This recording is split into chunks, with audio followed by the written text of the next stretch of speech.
and welcome to this week's News Desk. This is Season 4, Episode 36.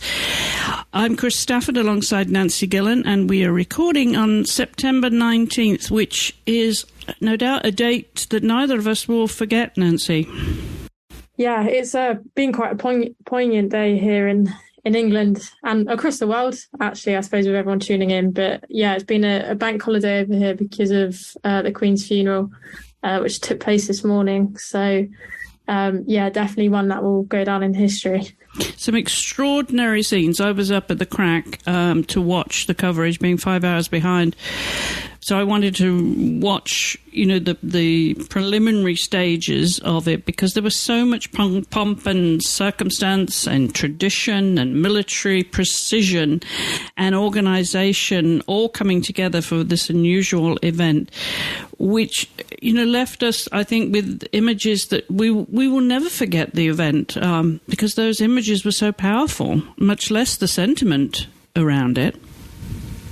Yeah, exactly. I think it was pretty extraordinary. I think something that we have never seen before and never will see again. So, yeah, very significant day. It certainly was. Well, that's the way I started my day, and I'm sure you did too, because it was a bank holiday. It was actually a day of national mourning, which ends, I think, today after the past several days. Was it 12 days we've had of national mourning, something like that? Since the Queen passed away, and I think that ends this evening. So it's back to business as usual tomorrow. So I also want to mention that this has been, as I say, a period of mourning, but a lot of sports have paid tribute to her, haven't they? With moments of silence, with the playing of the national anthem. We've seen that the start of the WSL season began over there. So we've seen a lot of that, I think. And you will have watched those moments, Nancy, this past weekend.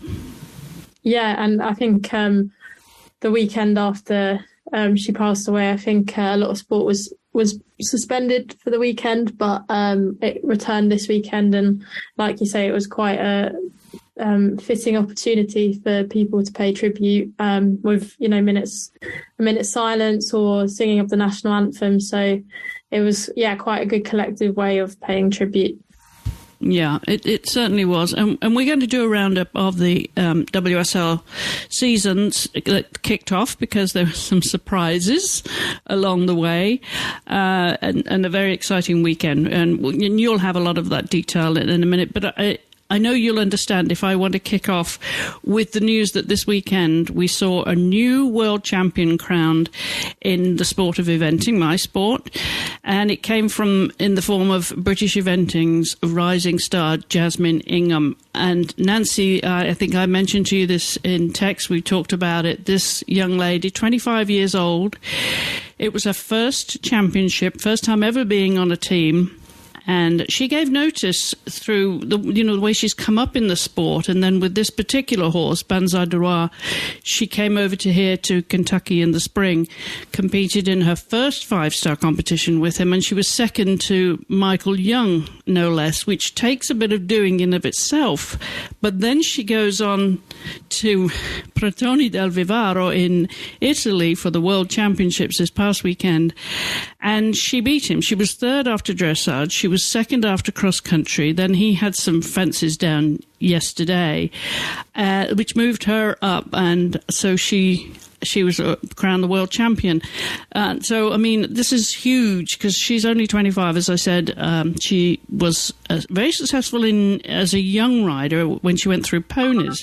She was both the gold medalist individually and team gold medalist also in Italy. That was in Arezzo in 2013. So she had a very good start to her career. Then she was in the junior team's young rider, now in the senior team. And so she's had a meteoric rise. But for her to do this on a unique partnership, is extraordinary, to beat the kind of caliber of riders that she has done. A lot of very, very seasoned veterans, dare I say. Not least of all, Julia Krajewski, who was the German rider who won the silver medal. And then behind that was Tim Price, the New Zealand rider. He was the bronze medalist. And then Ros Cantor, who was a British rider who won in Tryon, North Carolina, when we had the World Equestrian Games 4 years ago. She was the world champion there. She finished fourth. So Britain did quite well overall, but we didn't get on the podium, which is surprising. Germany actually took the gold medal, which is not surprising. But what is surprising, and it's been a long time coming, is that United States of America, drum roll, they got the team silver medal, with New Zealand third in bronze medal position, and Great Britain just off the podium. And Nancy, if I tell you that the final team score, Germany was 95.2, the US was 100.3, New Zealand 100.7 and Great Britain 100.9. You could see how close that battle was for the medal, for a podium position. Just had nothing in it in those, in the silver, bronze, and fourth place. Yeah, that seems incredibly close. Really, it must have been a very entertaining event to watch. It was very, very, very exciting at the end. Thrilling, because the poles were falling down in the show jumping yesterday. It was a very tough course. It was a course designer who'd done that, who actually is a pure show jumping course designer. And that was the first championship eventing show jumping phase that he had designed. And it was pretty tough. There were poles falling down left and right. So very few clear rounds. And it made for a thrilling finish. It really was thrilling. So congratulations to Germany, world champions again. But congratulations to the US, because it's been a long time coming. The last time they were on the podium was in 2002 in Jerez de la Frontera. It was in Spain when we had the World Equestrian Games, and they won gold. And they have not been on the podium ever since in the sport of eventing. So, yeah, they've had a very long drought, and this is a long, long time coming. But very, very thrilling. I'm sorry that GB didn't get on the podium, though, Nancy. Because it would have been nice if they'd have taken home a team medal. But they are they do have the individual world champion. So huge congratulations to Yasmin Ingham with Banzei du Loir winning the world championship. So that's how we're kicking off this week, Nancy, because it was just a thrilling, thrilling, thrilling competition. So she's our star of the week. Well, she's my pick of the star of the week. You might have a different star, because you're going to round up the start of the WSL season, aren't you now? And I know from your text yesterday, it has already launched with a few surprises. Yeah, it was an incredibly dramatic opening weekend. I think a lot of surprise results. I think there was only one dull game, and that was West Ham against Everton, which West Ham won 1-0. But yeah, the weekend started with the match on Friday night between Arsenal and Brighton, which Arsenal won 4-0, which as an Arsenal fan I was very happy about. Man U won by the same scoreline on Saturday against Reading. So 2 4-0 results already. And then there were 4 matches on Sunday.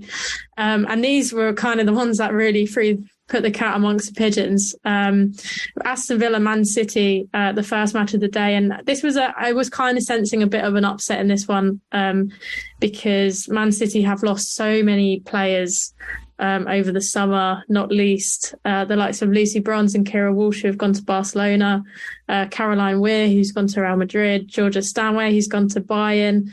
So they've lost a lot of their superstars. And in comparison, Aston Villa have made some really, really good signings, like Rachel Daly, who's come over from Houston Dash in the NWSL. And she scored. And she did. She scored 2 and she got an assist. So she had an incredible debut. So, yeah, it was just a real thriller. I think it was Aston Villa went 2-0 up by 35 minutes. Then City got one back, and then they equalised, so it was 2-2. And then they went in front, so it was 3-2. And then Villa equalised, so it's 3-3. And then Daly popped up and scored the winner to make the final result 4-3. So it was real back and forth. Never 100% sure which way it was going, but that's a pretty big upset on the first day of the season. And then that continued with Liverpool against Chelsea. Chelsea being the defending champions, won the past 3 editions of the WSL, and Liverpool being the team that have just come up from the Championship. I think everyone kind of thought it was only going to go one way, but it turned out to be completely wrong. Chelsea scored in the opening 3 minutes with a penalty, but then Liverpool throughout the match got 2 penalties of their own, which Katie Stengel, which I know, Chris, you're a big fan of, she scored both of the penalties, and Liverpool won 2-1. So that was... They were so easy. This is Katie Stengel, who, if anybody's been listening to WiSP Sports for a number of years, Katie did a show with us, a football show, of course, a while ago now, a few years ago. And, she was with the Utah Royals. Nancy, do you remember, before they shut down? Then she played in Europe. Then she came back and played for Houston Dash for a while. And then she went over to sign for Liverpool. And this... obviously, I got to know her and texted her. So she did get a text in capital letters from me last night. After, but scoring those 2 penalties she just made it look so casual and so easy. She sent the goalie the wrong way both times. So with apparent ease. Yeah, I mean, nerves of steel as well. I think particularly for the second one, it was only 7 minutes from full time. To put your team in front of the defending champions is obviously a very nervy moment, but she didn't seem fazed by it, and just stepped up and dispatched that with ease. So that was an absolutely massive result for her and the team, and it's really shaken things up a bit, especially I think because Chelsea are title favourites, and if you look at last season, it's so significant when Chelsea dropped points, because last season the title race came down to 1 point between Chelsea and Arsenal. That was it. So it's, this, for instance, this weekend could have already decided the title if Chelsea and Arsenal go on to win every match, which I'm sure they won't. And obviously they still have to play each other twice. So a lot of things can change, but it was really great, and then the final result, so it's not overshadowed by the rest of the drama. Tottenham Hotspur beat Leicester City 2-1, and well worth if anyone hasn't seen the goals from that. The 2 Tottenham goals, in particular Ashley Neville's, which was from about 40 yards out, really, really great goal. So the weekend had it all really. It was a really exciting, packed with loads of good goals, loads of good players, loads of shock results, and a lot of record attendances as well. So, it was really good to see that people off the back of England winning the Euros have kind of maintained their interest in women's football. So, it was a great success. Yeah, it really is. That's the thing is you get them initially, you've got to keep them, haven't you? Right? One thing to follow like an Olympic Games, but you want people to stay after the games and keep watching the sport. But yes, there's one particular manager, Chelsea manager, Miss Hayes. We had a few things to say about her. She was very disappointed with their loss to Liverpool, and understandably. But did you expect them to come out as strong as that in their debut at coming in on the opening game as strong as that, especially after against Chelsea, who the league leaders won last year, of course? You'd think they might be a bit intimidated, but they weren't, were they? Yeah, I mean, I think I definitely predicted that they would be fine this season in terms of I didn't think they'd be in a relegation battle. I think they would kind of solidify their place like mid-table in the WSL. I really wasn't expecting them to be able to beat Chelsea. I think they've got a really good group of players. They've got Matt Beard, who actually won the WSL twice with Liverpool in 2013 and 14, and then left and Liverpool were relegated. But now he's kind of back with the group, and he obviously seems to just create this really great sense of togetherness, which was really clear during the match yesterday. And yeah, I think it's kind of a mentality, like you said, they should have been pretty intimidated, but they weren't.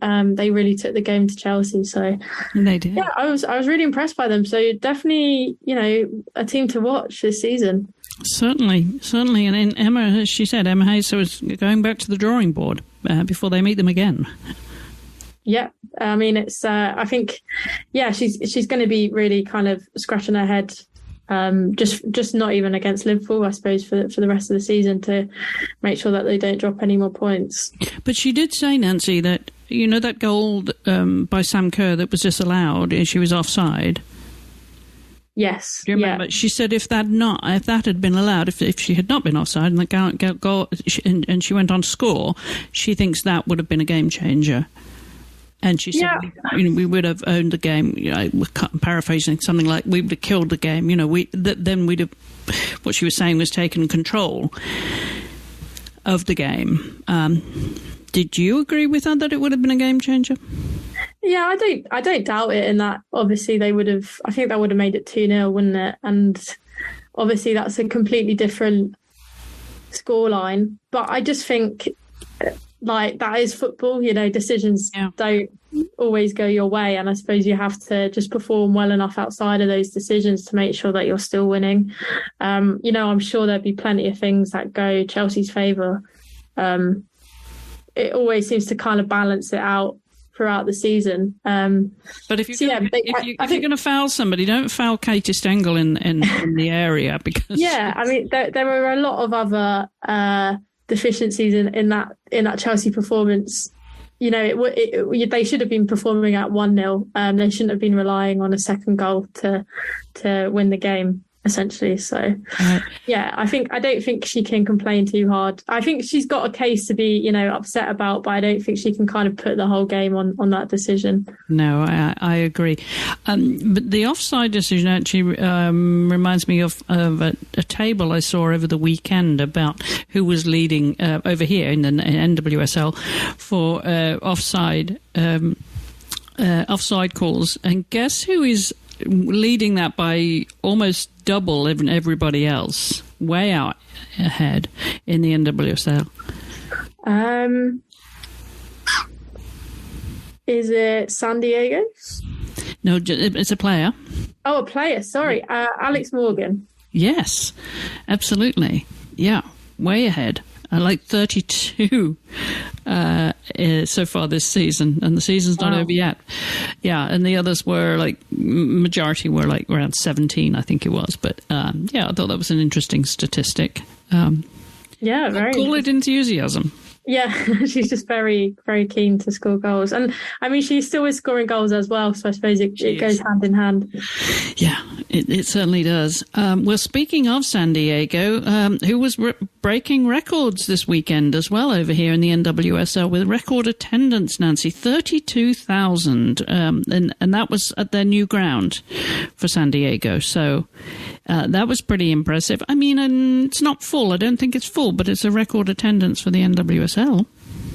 Yeah, and it looks like I think a really good atmosphere as well, which I think is important, because you want people there to be enjoying it and it not be super quiet. But it far surpasses the previous NWSL attendance record of 25,218 from 2019. So it's a really good improvement on that. And I think it's interesting that I always just find the NWSL interesting because it's so unique and different to English football, in that you have expansion teams and teams just kind of come in and start from scratch, as opposed to England. You've got your teams that are kind of steeped in tradition, and their fans are kind of there from, people are born and they're told what football team they support. So I find it incredible, really, that you can have a team like San Diego Wave, who I suppose just kind of capitalise on an area which hasn't had a women's football team, but would have a lot of women's football fans, and then get them all to turn out at this stadium. They've only been in the NWSL for one season, so to then get the record attendance is incredible. Just really impressive. I like what they're doing over there. Yeah, it's very impressive. And you know, Jill Ellis is president of San Diego FC. You know, she was formerly at USWNT's coach. And so now she's based on the West Coast. And she said we should now expect those bigger crowds for women's professional sport. So I hope she's right. It also reminds me, you know, we're coming to the end of our season here, Nancy, and there's another potential expansion team up in San Francisco. Have you heard about that? I haven't, no. That's interesting. Yeah, so we'll see how that develops, but I believe there's some fundraising going on now too, and I think there's a lot of women behind that as well. And some ex-players and some players and some athletes from other sports as well. So that would give us 5 teams on the West Coast then, with Portland Thorns and OL Reign, of course, and then San Diego and LA, the Angel City, and then if we had one up in San Francisco. So yeah, we'll see how that develops. We'll bring you news of that as that unfolds. So any other football that we should be aware of before we move on to other sports, Nancy? No, I know that you did want to give a shout out to a San Diego player, though. I believe wanted to remind you about that before we forget. Yes, thank you. My day is not the same today. A 17-year-old Jaedyn Shaw, who plays for San Diego, she scored this weekend again. Now, she's scored in 3 straight games. The last 3 games, she scored each time. She is 17 years old, Nancy. 17. And she comes and plays alongside the likes of, you know, Alex Morgan and is cool as a cucumber and is scoring. I think that's awesome. She's going to be one of our players to watch. We think, you know, the Rodhams and all the other players that we've got a few good ones over here in Washington Spirit, young players, but this one is younger than all of them, I think. Yeah, I mean, that's I think when I was reading about her, they had to slightly amend the rules to allow her to play, which is, I think, shows kind of how young she is. Massively impressive. Yeah, still in high school. Yeah, well, exactly. And, you know, obviously in the US, playing in the university teams and the NCAA is massive. So she's kind of, I think, forgone that to go professional straight away, which, shows she must be a massive talent. So interesting to see how her career develops. Yeah. I mean, no expectations, Jaedyn. You know, we don't, not putting any pressure on you for 4 in a row. But yeah, good luck to her as the season comes to an end too. It'll be interesting to see what she does out of season as well, and if there's anybody else after her. But that's absolutely awesome. Very, very exciting. So I guess she knows what she wants to do for the rest of her life. Yeah, I mean, it's not a bad career, is it?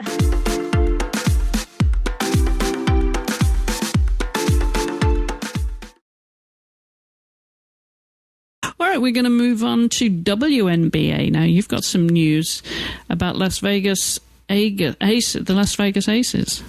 Yeah, so it was the end of the WNBA season over in the US, and won by the Las Vegas Aces. I think that obviously, I think it's their first WNBA title, but I think the real story is with their coach, Becky Hammon, who became the first rookie coach to win the WNBA title since taking over from the team, I think last year. So she's just got a really, really interesting story that is well worth reading up on. She was a player previously, and she was always kind of underestimated a little bit because she was only 5'6". I think when she went into the WNBA draft, she was undrafted despite having a really good career at university level and going into her university's Hall of Fame. So, she kind of always had a bit of a struggle, but she did end up being in a 6-time WNBA All-Star, and she was named twice in the All-WNBA first team. And she also went on to play at the Olympics. Interestingly, naturalizing with Russia. So she did represent Russia at the Olympics and won a bronze medal with them at the 2008 Beijing Olympics. And then in 2014, after she retired, she entered coaching and was actually in the NBA, the men's basketball league in the US. And I know we've definitely talked about her on this show before because there was a time when I think it was expected that she would become the first female head coach in one of the 4 major men's professional leagues in the US. Yeah, I remember. Yeah. Yeah, and she was, I think, with the San Antonio Spurs for about 9 years as an assistant coach. She was an acting head coach for a while their coach Greg Popovich was out of action. She was really, really proving her worth, both her playing career and then her coaching career as an assistant coach at the San Antonio Spurs. I think she has suggested that if she was a man, she would have been given a chance as an NBA head coach, but she wasn't. And so eventually she took up a job as head coach of a WNBA team, the Las Vegas Aces, and has won the WNBA straight away. So kind of a really incredible story there. That's definitely worth reading up. Definitely need to pay attention to her, don't we?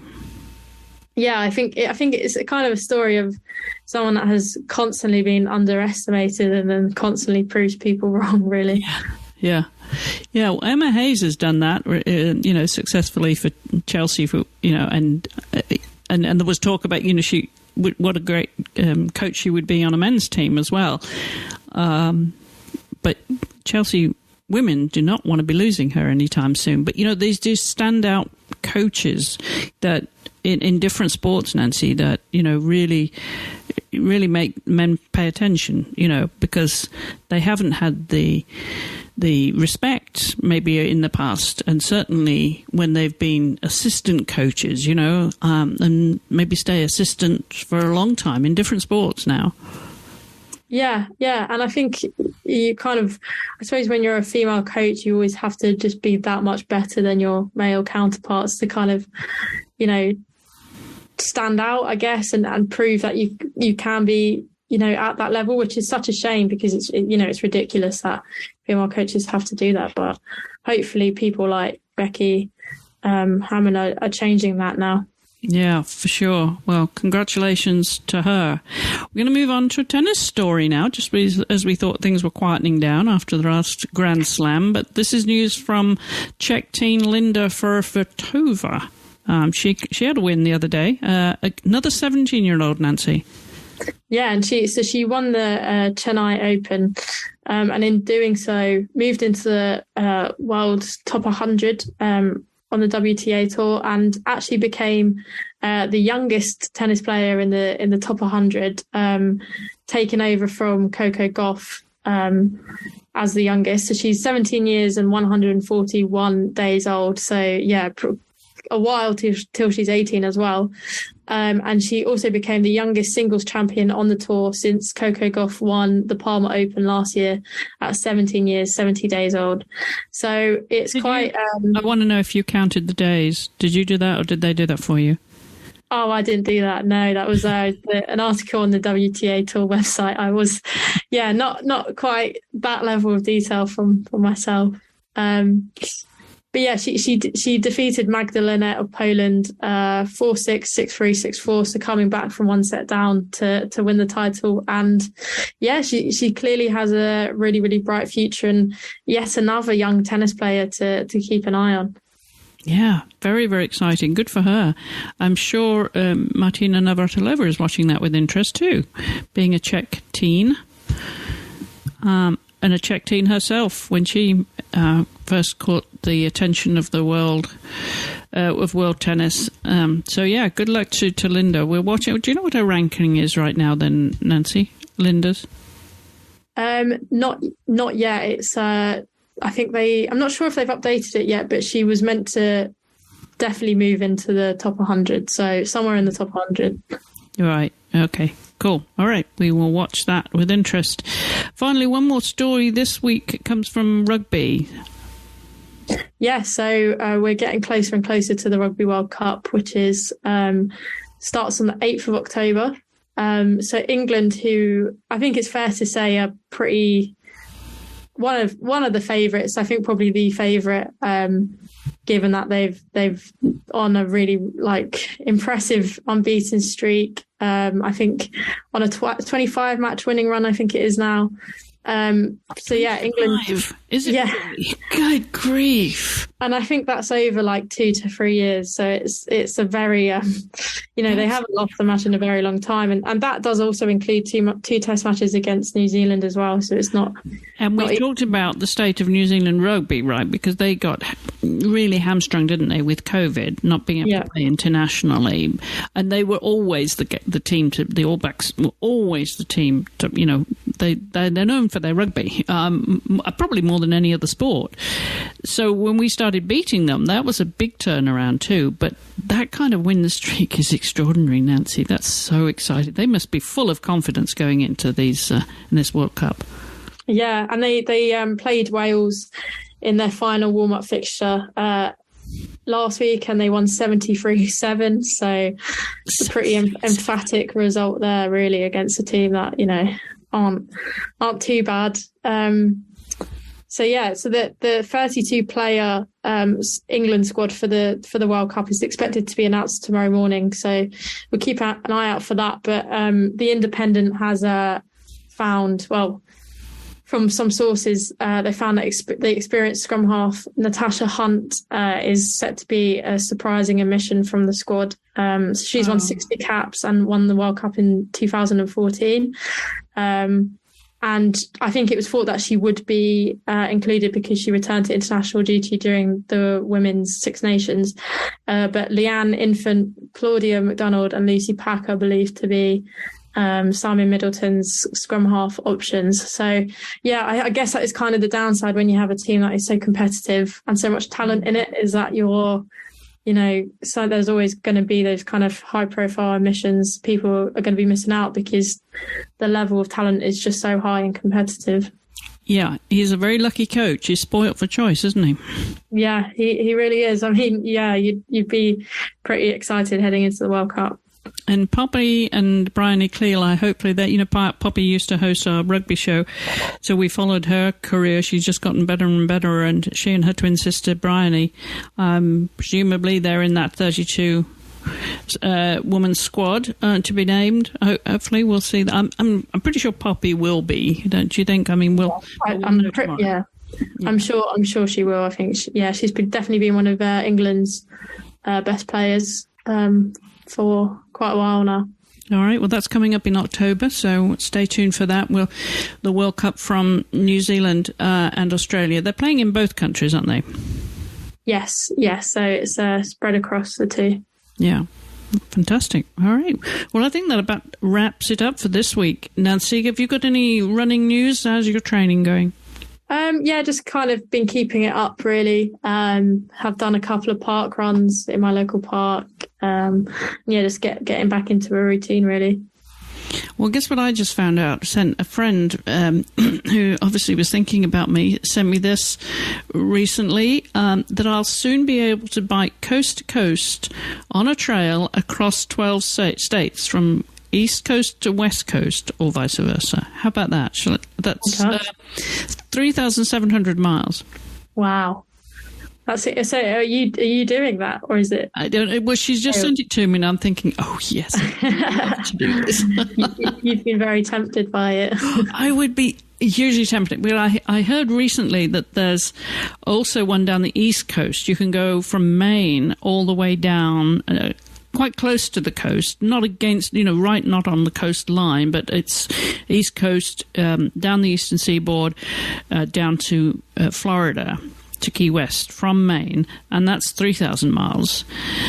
So I was thinking that would be fun. I might just do that in stages. I'm not independently wealthy enough to be doing it in one state. I wouldn't mind if somebody wants to support me. If there's anyone listening, I'll give that my best shot. I wouldn't mind doing that. I would do it if I set off to do it and I had the financial wherewithal. I would definitely do it. So now that I know I can do that, and that there's also this one coast to coast that is just a little bit longer, 3,700 miles. Gosh, these would be terrific goals, Nancy. Stay tuned. Yeah, no, for sure. I'd be very excited to hear your progress if you did sign up for that. It'd be a massive adventure. I might be gone from podcasting for a little while. do it on the road. I'm sure it'd be possible. Yeah, actually, that is true too. It is very possible. All right, all that to look forward to. But training continues. I will be doing another ride in the fall, so may not be as long as the one we did in the spring, simply because of time frame. Because Marcy gets off the Pacific Crest Trail. This is Marcy Cornegay, my adventure partner. So I'm waiting for her to get off that and have a bit of a rest. And then we'll do a ride in the fall, but we'll do another big one in the spring.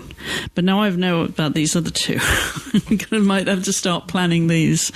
Anyway, stay tuned. And I just need to keep air in my tyres, literally, for the bike and for me. Yeah. I think, I'm excited to hear updates on that. All right, Nancy. Okay, so what are you watching out for this week? Apart from, obviously, football, now the season's underway. What else are you following?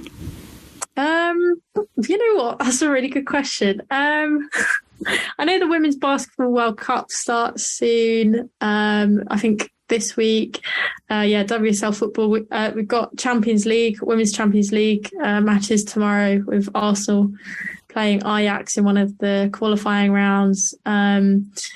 Interestingly as well, this is slightly niche, but there's the electronic, the game, like the Xbox, PlayStation game, FIFA, the football game, which has never had female players, and they're releasing the new edition soon, and they're including female players for the first time, and they're releasing the player ratings for the women's teams. It's either today or tomorrow, so I'm also interested to see that, because that's actually a pretty, even though it's kind of virtual esports, it's quite a significant moment for women's sports, in that FIFA is a massively popular game, and having female players on it for the first time is really big. So that's a bit of a niche one as well. I haven't heard about this, so can you send me a link and I'll put it in the show notes? Yeah, sure. Yeah, it's FIFA. Well, the game is FIFA 23, so it's every year a new one is released, and the one for 2023 is coming out at the end of the month. So I'll send. There's definitely a few stories about the inclusion of women's teams for the first time, so I'll send you that link. And do you write about it on your website? A little bit, yeah. So we've been doing the player ratings is quite a big deal, because I guess it kind of, like, obviously everyone has their favourite players and they think their players should be rated at a certain level. So it's out of 100. So the top ones are going to be, like 89, 90. And in the past, it can be quite controversial if people think, their favourite players haven't been rated correctly. So we've been doing a few rating predictions as well, like, predicting the highest rated team in the WSL and stuff like that. So I think it's definitely, when they release the ratings, we'll be writing about it as well, because it's something that a lot of people are interested in. Yeah, sounds it. Well, remind everybody while you're there to how they can find your writings and follow you on social media. Yeah, so on social media, I'm at Nancy_Gillen, and on Instagram, I'm Nancy_Gillen_sports. And then, I write for Give Me Sport Women, and our Twitter handle is at Give Me Sport W. And we're, of course, at wisports.com, where the show notes and the links to these stories can be found, and also online on social media at WiSP Sports. So that's it, Nancy. You'll be back next week then for more news from around the world? Yeah, back next week. Okay, well, who's Arsenal playing this weekend? We have Tottenham. Oh, yeah, we have Tottenham at the Emirates Stadium, so that's going to be a really big match. Okay, well, good luck. And who's Liverpool playing, just out of interest? I can follow this online too, but I thought you would have this all in your head. Unfortunately, I don't have Liverpool, but I do have the fixtures on a Arsenal. tab, and they are playing Everton. So the Merseyside derby. So there's a lot of derbies in the WSL next weekend. There we go. All right. Well, I'm sure we'll have an update this time next week when we are back with more from the WiSP Sports News Desk. Until then, thank you from Nancy and I for listening, and enjoy your sport.